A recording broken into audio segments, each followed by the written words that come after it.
Washington for us. And Alistair, two things just leapt out to me there, particularly at the tail end of what we were hearing from President Biden. Well, first, earlier on, he made it clear that the Americans would replenish the Iron Dome system that has been so successful in stopping practically all of those Hamas missiles getting through.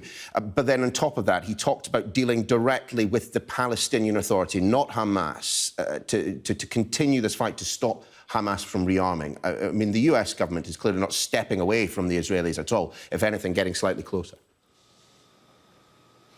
No, and don't forget, Hamas is a designated terrorist organisation by many governments, including the US and the UK. But the problem, of course, for President Biden and the Israelis and anyone else who wants to pursue that line is that Gaza is controlled by Hamas at the moment, whereas their political rivals, Fatah, are in control of the West Bank. So therein lies a political problem at the moment. And I think that Hamas will feel that out of these last week plus of hostilities, they will have come across to the Palestinian people as though they are their defenders, as opposed to Fatah, who have been rather more quiet. But that is the very complex domestic politics within the Palestinian territories. As for the ceasefire itself, due to kick in about 50 minutes' time, I think, if my calculation of time differences between Washington, London and Israel are correct.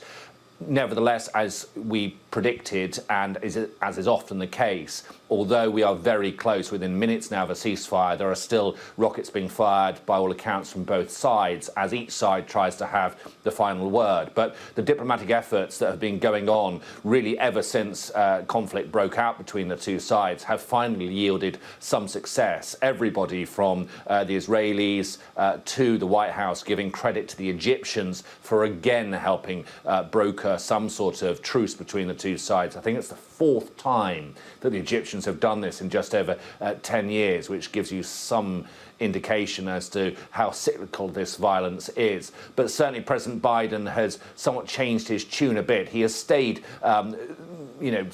by his ally, by America's ally, Israel. But from originally saying that he respected Israel's right to defend itself, he did change his tone somewhat yesterday when he said he expected a swift ceasefire, and he'll be pleased that that has now come to pass. Alistair, thank you.